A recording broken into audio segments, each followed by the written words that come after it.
The season is only 2 weeks old. Champions and MVPs are crowned when leaves are blooming, not when they're falling. And the notion that anything in October means much in the Eastern Conference has been a quaint one for, about 8 years now. But LeBron James vacated the East. There's an air of openness to the conference now, and the so early clash between the NBA's two remaining unbeaten teams Monday night, Tuesday, PHL time, carries a bit of buzz. It's the Toronto Raptors versus the Milwaukee Bucks in the latter's new Fiserv Forum today. As much as folks in Boston or Philadelphia might want you to believe otherwise, this isn't merely a JV game. It's early, sure, but it's a clash that could get dusted off and referred to prominently when the East Finals begin in May. Only one of the two will wake up Tuesday, Wednesday, PHL time, with an unblemished record, reason enough to pay attention. 7 games, they're both 6-0 now out of 82 is equivalent to a 2.25-mile marker in a marathon. And neither has spent much time punching in its proper weight class. The Raptors and Bucks opponents sport a combined 27-47 record to this point. Still, a dozen of those defeats have come against the East aspirants who will meet for the first of 4 times, with a rematch in Toronto December 9, December 10, PHL time, and 2 more in January. Toronto, of course, has reached these heights before.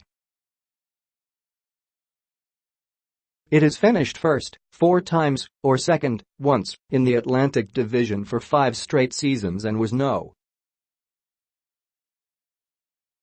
1 overall in the East last season. The Raptors have a new coach, but it's a fellow Nick Nurse who was on the staff last season when they revamped their offense. They swapped out one All-NBA player, DeMar DeRozan, for another in Kawhi Leonard. Leonard will miss tonight's game for rest reasons. Milwaukee? Not so much. The Bucks cracked 500 the past 2 seasons, but are 60 games under .500 over the last 5 seasons.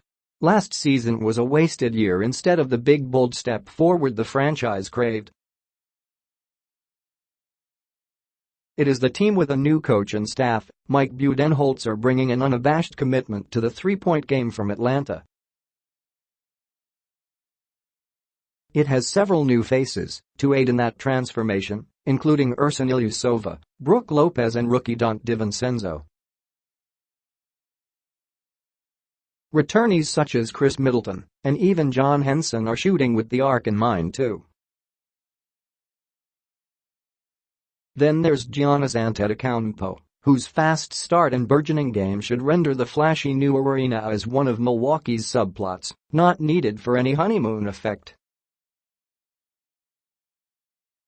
Unfortunately, he also will miss this game as he was placed in the NBA's concussion protocol. New arena, new practice facility, new coach, Antetokounmpo said after an opening week victory over Indiana. This is the right time to be a Buck. It's a pretty swell time to be a Greek freak too. Antetokounmpo's energized start, he's averaging 25 points, 14.2 rebounds and 5.7 assists per game, is most notable because he's doing it in 30.7 minutes per game. The Bucks needed only a strong initial push against the fractured Timberwolves in Minneapolis Saturday, PHL time, then had to settle Saturday, Sunday, PHL time, for just 19:23 of Giannis as he dealt with the reverberations of an Aaron Gordon elbow in the first quarter against Orlando. Milwaukee won the games by 30 and 22 points, respectively. Per 36 minutes, Antetokounmpo's numbers are career bests 29.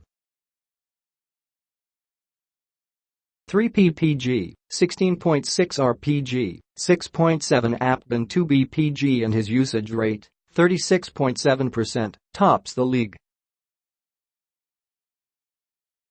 James Harden's was 36.1 when he won Kia MVP honors last season. Antetokounmpo leads the league with 30 turnovers, and he is 1 for 16 himself on three-point attempts. But he's not backing off on the ladder, having worked on his long-distance shooting all summer, and he likely will clean up the former as he masters the spots where Milwaukee's shooters like to launch their own. If Antetokounmpo with reliable three-point accuracy is the rest of the NBA's greatest nightmare, having him surrounded with 4 other deep threats is a close second. The team's defensive improvement under Budenholzer has been profound from a 109.1 rating last year, 18th in NBA, to today's 97.8, second in NBA. But the stretching of Milwaukee's offense has been gaudier. Last season, the Bucks took 29.7% of their shots from behind the arc. So far this season, they've launched 43.6% from back there, second only to Houston's 44.6%. They're on pace to shoot 3,266 three-pointers, a year-over-year increase of 61.3%. They let fly with 47 of them against the Pacers and outscored their guests by 33 points on three-pointers. They've made 90 so far to the other guy's 63. And the greatest beneficiary of the open defense has been Antetokounmpo, the man who invades the paint either to attack at the rim himself or to wheel and deal, kicking out to one of multiple options.